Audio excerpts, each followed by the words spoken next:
Halo, perkenalkan nama saya Oktavia Manulang, NPM 11946062 dari kelas D4 Teknik Informatika 3B. Di sini saya akan mempresentasikan hasil rangkuman dari jurnal yang sudah saya cari. Oke. Nah, di sini saya membuat judul dari jurnal yang sudah saya pilih yaitu pembuatan sistem pakar untuk validasi desain di pabrik berbasis BIM desain melalui pemeriksaan otomatis informasi semantik. Pertama yaitu pendahuluan. Desain pabrik melibatkan sejumlah besar desainer dan pemangku kepentingan lainnya. Dinamika yang lebih tinggi dan tekanan waktu yang disebutkan sebelumnya. Semakin meningkatkan kebutuhan dan akan koordinasi dan komunikasi yang efisien dari informasi desain dan hasil desain. Untuk mengatasi masalah tersebut di industri konstruksi secara keseluruhan, konsep building information modeling atau disingkat jadi BIM telah diperkenalkan dan diadopsi secara luas, antara lain konstruksi pabrik dan perumahan pribadi. Kekuatan integrasi BIM dalam desain pabrik sangat relevan karena saling ketergantungan yang kuat antara disiplin ilmu seperti desain sistem manufaktur dan desain map. Dengan kata lain, mesin manufaktur dan masing-masingnya permintaan yang bergantung pada proses untuk energi, pendingin, atau suplai operasi lainnya. Menetapkan persyaratan yang harus dipenuhi oleh perancang map melalui aktivitas desain perhitungan dan simulasi.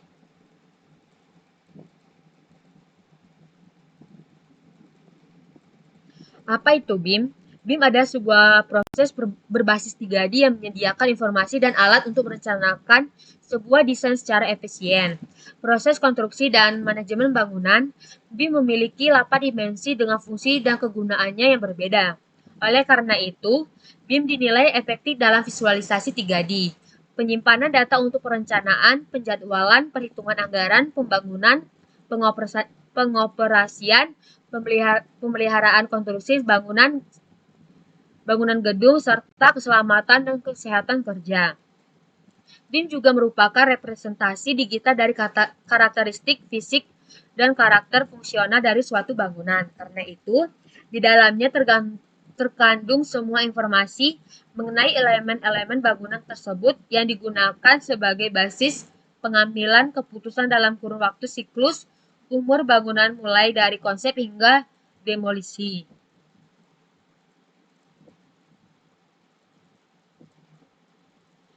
Nah, di sini ada studi Delphi dan RES, yaitu metodologi dari jurnal.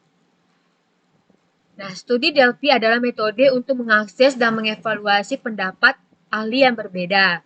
Tujuan dari penggunaan pendekatan ini yaitu untuk membuat sistem pakar dengan melibatkan para ahli yang berbeda, tetapi tanpa para ahli tersebut pada awalnya saling mempengaruhi, dan menggunakan metode-metode markup semi-otomatis yang disebut dengan RISE untuk mengkategorikan elemen teks kode bangunan ke dalam 4 kelas yang berbeda. Nah, di contoh gambar ini yaitu flowchart dari studi Delphi.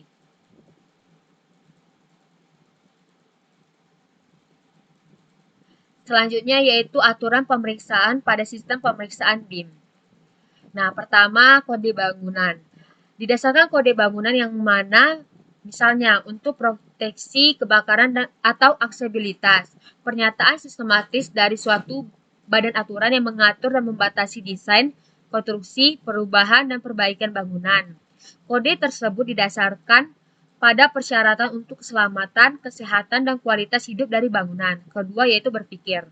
Harus berpikir untuk proposal bangunan untuk kesesuaian dengan standar lokal dan internasional, serta untuk memberikan umpan balik kepada desainer mengenai pelanggaran kode bangunan selama fase desain.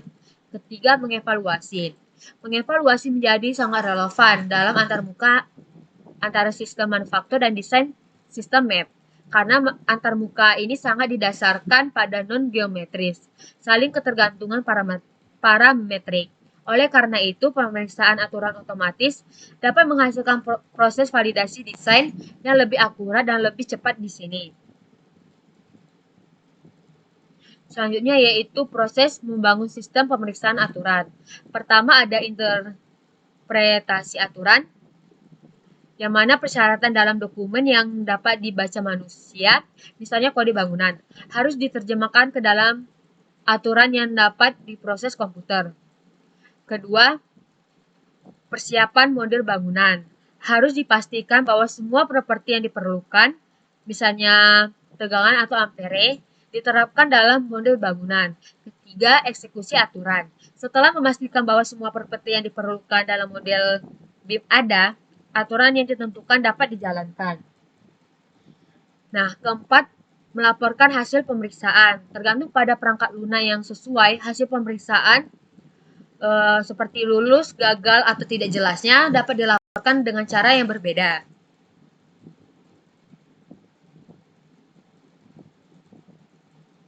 Selanjutnya, yaitu hasil aturan yang diidentifikasi selama studi ahli.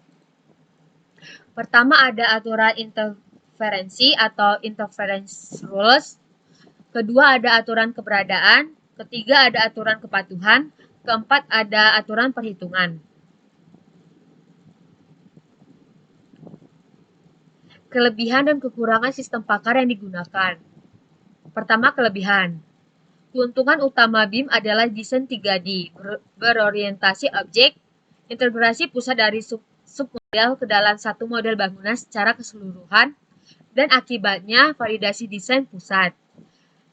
Membuat visualisasi menjadi lebih terarah dan terukur dengan mudah.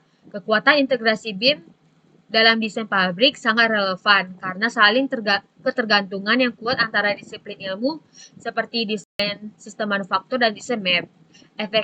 Efektif dan menekan biaya produksi. Kedua yaitu kekurangan. BIM yang harus menggunakan service dan berbasis cloud juga memerlukan dana yang tidak sedikit karena harus mengeluarkan biaya sewa server. Kompleksitas antarmuka desain sistem manufaktur dan map menyulitkan satu orang untuk melacak semua interdependensi proses dan persyaratan informasi.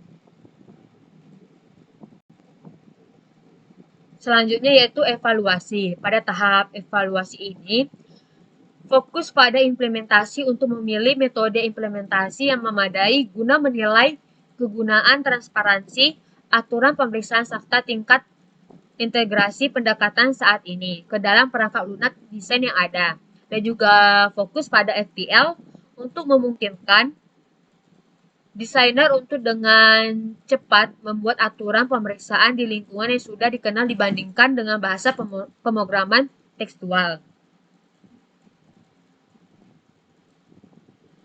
Selanjutnya yaitu sistem pemeriksaan desain pabrik. Contohnya seperti ini ya pada gambar.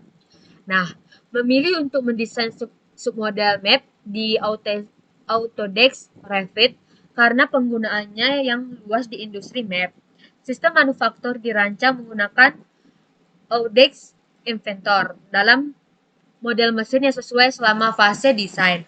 Mesin-mesin tersebut kemudian ditempatkan ke dalam tata letak pabrik dengan menggunakan ekstensi Factory Design Utilities atau disingkat menjadi FDU dari Autodesk Inventor dan dipindahkan ke Autodesk Revit.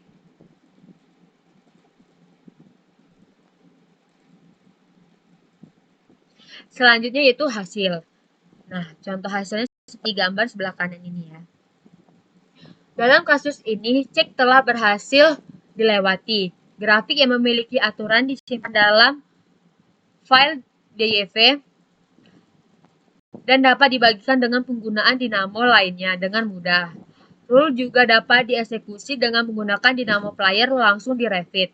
Pengguna hanya diminta untuk memilih kompresor dan mesin yang ingin dia lakukan pemeriksaan aturan. Kemudian disajikan dengan hasil pemeriksaan dan dapat langsung menyesuaikan desain. Terakhir yaitu ada kesimpulan. Nah, kesimpulan ini yaitu menyajikan sistem pengecekan aturan